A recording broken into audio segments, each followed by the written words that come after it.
Hello everyone, welcome to today's Bible at the Beach video where we are continuing to read through the book of Romans together, picking up where we left off last time with chapter 3, verse 1. The Apostle Paul says this. He says, "Then what's the advantage of being a Jew? Is there any value in the ceremony of circumcision? Yes, there are great benefits. First of all, the Jews were entrusted with the whole revelation of God. True, some of them were unfaithful, but just because they were unfaithful, does that mean God will be unfaithful? Of course not. Even if everyone else is a liar, God is true. As the scriptures say about him, you will be proved right in what you say, and you will win your case in court. But some might say our sinfulness serves a good purpose, for it helps people see how righteous God is. Isn't it unfair then for him to punish us? This is merely a human point of view. Of course not. If God were not entirely fair, how would he be qualified to judge the world? But someone might still argue, how can God condemn me as a sinner if my dishonesty highlights his truthfulness and brings him more glory? And some people even slander us by claiming that we say, the more we sin, the better it is. Those who say such things deserve to be condemned. Well then, should we conclude that we Jews are better than others? No, not at all.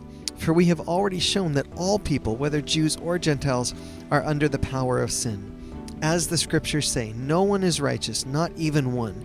No one is truly wise. No one is seeking God. All have turned away. All have become useless. No one does good, not a single one. Their talk is foul, like the stench from an open grave. Their tongues are filled with lies.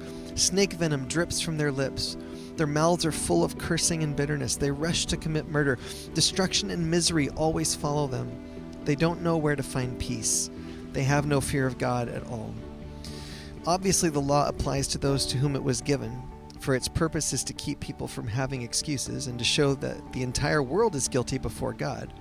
For no one can ever be made right with God by doing what the law commands. The law simply shows us how sinful we are." What is Paul saying in that part?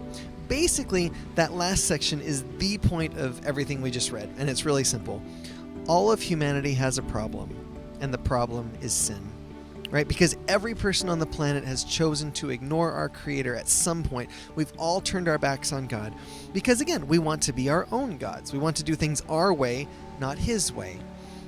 And even though people may think they're living okay without God, they're not thinking clearly about it. Because if we're honest, even though we try every day to do life on our own terms, it doesn't really work, does it? Right? As we've said before, so often we look out at the world, we watch the news, and we complain about how broken this world is, but every day you and I just make more selfish choices that add to the brokenness of the world, don't we? If we're honest. Because the fact is, it's not just the problem that's out there, the problem is in here. The fact is, it's not just that we do one or two bad things. Humanity is broken to the core of who we are because of sin.